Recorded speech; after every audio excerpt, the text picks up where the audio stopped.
Je venais tout juste de descendre du bus. Après 27 heures de trajet, 2 sandwichs douteux et peut-être 3 heures de sommeil en tout. J'avais le sac à dos sur l'épaule, les jambes encore engourdies, et une pile de papiers d'héritage que je serrais comme si c'était de l'or. Et en un sens, ça l'était. Ce que je ne savais pas encore, c'est qu'à peine j'allais poser le pied sur la terre que mon grand-père m'avait léguée, j'allais être traité comme un squatter, et pas par n'importe qui. Mais laisse-moi te ramener un peu en arrière. Je m'appelle Jordan Marchand. J'ai 29 ans, je viens de finir une formation en maintenance industrielle à Sacramento et j'ai bossé dur pendant 3 ans dans des entrepôts de nuit pour économiser assez et revenir enfin chez moi, dans ma ville natale.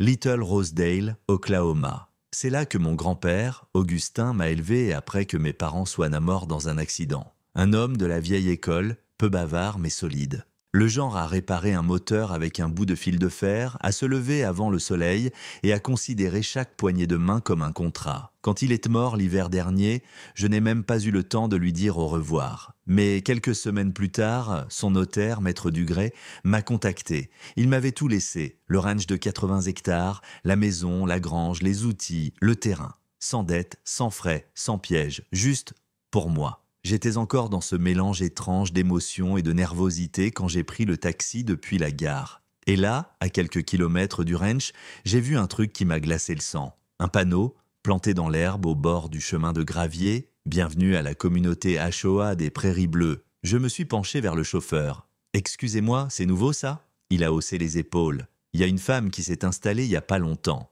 Une certaine madame Belmont.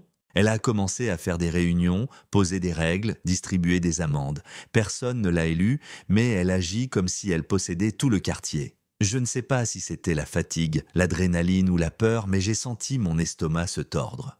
On arrive devant le ranch. Le portail d'origine, celui que grand-père avait soudé lui-même, avait disparu. À la place, un portail métallique flambant neuf, avec un panneau « Propriété privée, famille Belmont, défense d'entrée ». Et là, sur le porche, une femme, la cinquantaine, brushing impeccable, lunettes oversized, chemisier rose bonbon, un verre de thé glacé à la main, elle avait l'air d'une animatrice de télé-réalité coincée en plein western. Je descends, traverse le portail. « Excusez-moi », je dis calmement, « je suis Jordan Marchand, mon grand-père m'a légué cette propriété. » Elle me lance un regard de travers, lève un sourcil et répond « Désolé mon grand, cette propriété était abandonnée. » La Shoah l'a déclarée vacante et on l'a rachetée la semaine dernière. Je reste figé. Pardon, mais cette propriété n'a jamais fait partie d'une Shoah. Elle lève son téléphone. Ça l'est maintenant et vous êtes en train de violer la loi. Je vais appeler les autorités. Et elle l'a fait. En moins de 10 minutes, 2 voitures de police débarquent. Les gyrophares clignotent encore quand je leur tends mes papiers d'héritage. Officiels, signés, notariés. Mais voilà, Madame Belmont a aussi son acte de propriété. Fait par une Shoah sortie de nulle part, avec un tampon bidon et une histoire toute prête. Les policiers me demandent de quitter les lieux le temps de l'enquête. Je suis resté là, sur le bas-côté, à regarder cette femme trinquer avec sa famille sur mon porche, et je me suis juré une chose, je ne laisserai pas passer ça. Le lendemain, je fonce au bureau du cadastre du comté. Le gars au guichet, un vieux nommé René, regarde mes papiers, cherche dans la base de données, puis il pâlit. « Il y a 2 actes ?» il murmure. Un à votre nom, signé il y a 2 ans, et un autre, tout récent, venant de cette Shoah. Je demande s'il peut me dire si cette Shoah est réelle. Il secoue la tête. Aucune trace. Pas de dépôt officiel, pas d'immatriculation, rien, c'est du vent. C'est là que j'ai compris. Elle a inventé une Shoah de toutes pièces, s'est proclamée présidente et a vendu ma terre comme si elle était à elle.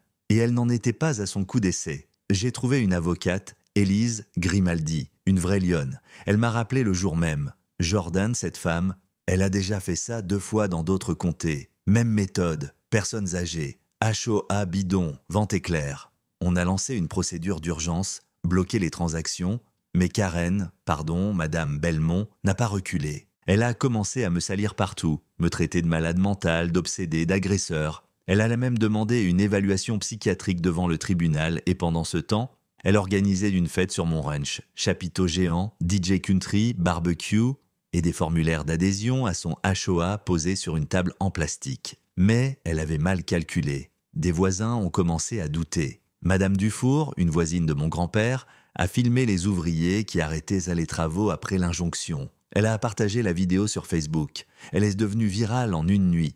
Puis un certain Pascal m'a contacté. Jordan, elle a déjà encaissé un acompte. Elle veut revendre les 80 hectares à un investisseur étranger, 3 millions d'euros. Et si elle perd le procès, ce ne sont pas les tribunaux qui vont venir la chercher. On a tout balancé à la presse. Élise a organisé une conférence de presse. Moi à côté. On a sorti les vrais actes, les faux, les menaces, les vidéos. Et là, la police fédérale est intervenue. Le lendemain, Karen Belmont était arrêtée, menottée devant les caméras, mais elle n'avait pas dit son dernier mot. Une nuit, alors qu'Élise et moi sortions d'un dîner, une voiture noire a foncé sur nous. Elle a raté, mais de peu. Et à l'arrière, c'était Mégane, sa fille. On l'a vue. Quelques jours plus tard, Mégane était aussi interrogée et Karen, elle plaidait toujours l'innocence. Conspiration, fake news. Jordan est un manipulateur. Mais personne n'y croyait plus. 3 semaines plus tard, le jugement est tombé. Fraude, faux en écriture, extorsion. 4 ans de prison ferme et une enquête pour tentative d'intimidation aggravée. Et moi, j'ai repris la maison. Avec les voisins, on a retapé la grange. On a organisé une fête sans papier, sans signature, juste des gens, de la musique et des souvenirs. On l'a appelée la journée des retrouvailles. Mais tu sais quoi ? Je me demande encore combien de gens comme Karen sont là dehors, à voler, menacer, manipuler, pendant que d'autres abandonnent parce qu'ils n'ont ni avocat ni voix. Alors dis-moi, à quel moment une propriété cesse d'être un droit pour devenir un champ de bataille?